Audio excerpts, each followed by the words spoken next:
Welcome to Q57. I'm Dr. Laura Murillo, President and CEO of the Houston Hispanic Chamber of Commerce. We have a very special guest joining us today, Neil Bush, and he is certainly among our Houston legends. You know, he's done tremendous work internationally, more specifically here in Houston, has really been at the forefront with literacy. Thank you for joining us. Thank you, Laura. And on behalf of our Hispanic Chamber of Commerce Board of Directors, our greatest sympathies. What a true statesman your father was, and what a beautiful, beautiful service in tribute to him. It's been an amazing period to see my dad lifted up with so many testimonials for a life long and well lived. I mean, he defied death 4 or 5 times. And Maria and I were with him along with some other family members at his passing. It was really a blessing. Yes. And we'll miss him, but he inspires me to be a better man every day. He was just an amazing human being. Well, and you are. And the fact that you're here just days after the service says a lot about you, your integrity and your commitment. You've been a great friend to the Hispanic Chamber of Commerce. We've partnered with you on literacy. Certainly, your mom was a champion along with you on that particular front. My beautiful mom. Talk to us about your efforts and what you see currently. You know, my mom was really wise. She also passed away this year, so it's been a year of transition for our family.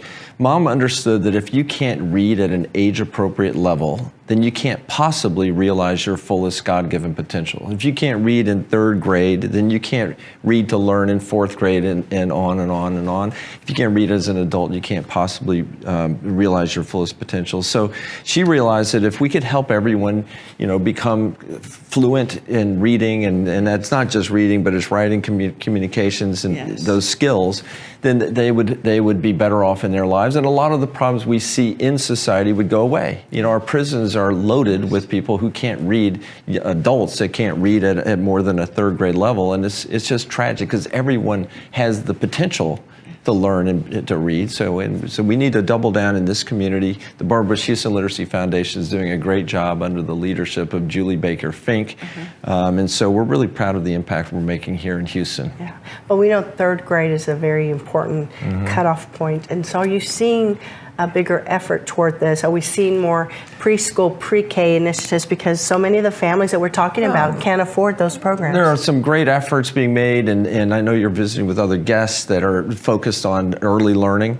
3rd grade is really the key benchmark. If we can get every 3rd grade kid in Houston reading at grade level, then the school system would be better off, the city would be better off. But it's not just pre-K. There's important, you know, there are pre-K programs available to kids in communities throughout the Houston area that they're not aware of the program, and they should be able to send their kids to these programs.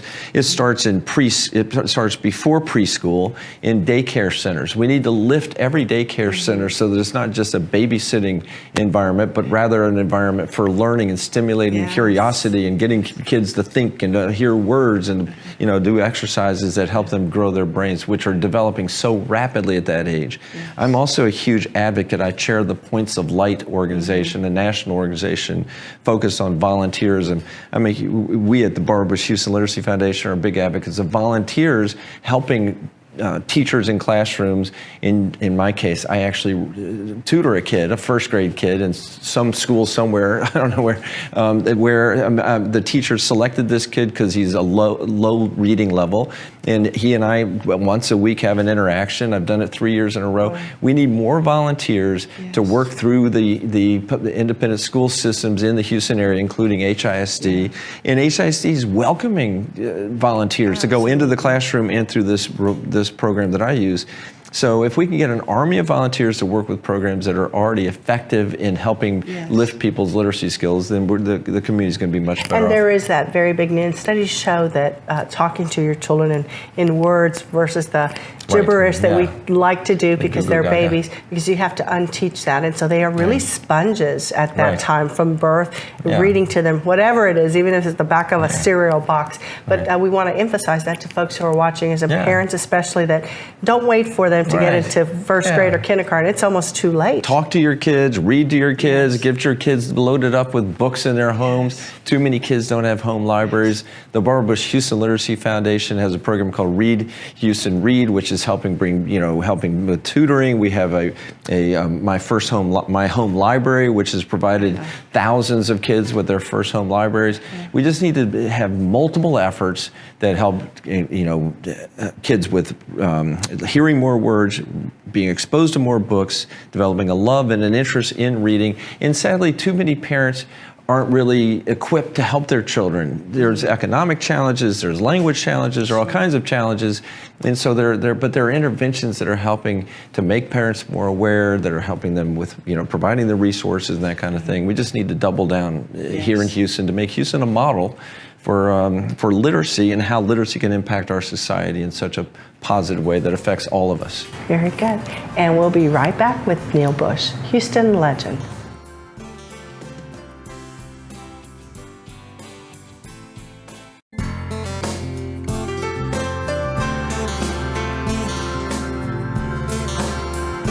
And we return to Houston Legends. The Houston Hispanic Chamber of Commerce has identified individuals who've really made some marks here in the Houston area, Hispanic or not.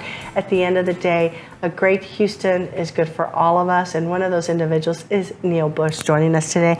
Thank you so much. The first time you and I visited was at your offices, which is really a museum, in my opinion.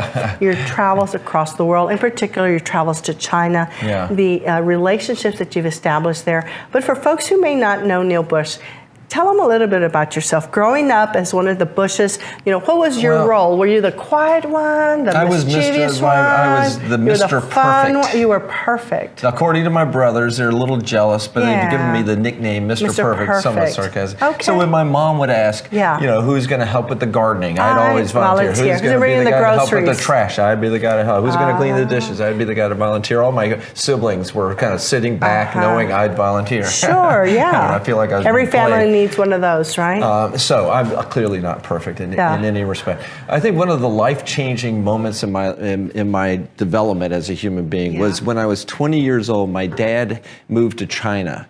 This was in 1975. He became he's become famously known as the bicycling ambassador. China was in the dark days of the Cultural Revolution. There was no freedom. Hundreds of millions of people, and they lived in poverty. They were all equally poor, but they couldn't choose who they're going to marry, where they're going to live, what they're going to do in their lives, and that kind of thing. Today, there's been an explosion of freedom, so that there are, 600 million people have been lifted out of poverty. I've been going to China for the past 43 years and have witnessed this incredible transformation. Yes. And I've been doing it with two hats. One, business. I have a lot of business relationships, some of which impacts Texas, which I'm proud of. But two, I believe that along with my father's core belief that the U.S.-China relationship is the most important bilateral relationship in the world, that China's rise is not a threat to the United States. In fact, it's an opportunity for two nations of economic strength to work together to try to solve, growing human challenges.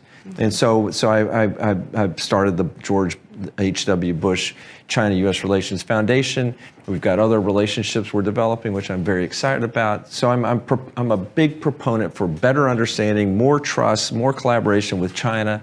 And Houston should be at the epicenter of all this. One, because my dad, this is his home and it's his legacy. But two, Houston has a lot with the medical, the energy, all the stuff we do. There's a lot of room for collaboration with the Chinese. We know today this is a global market.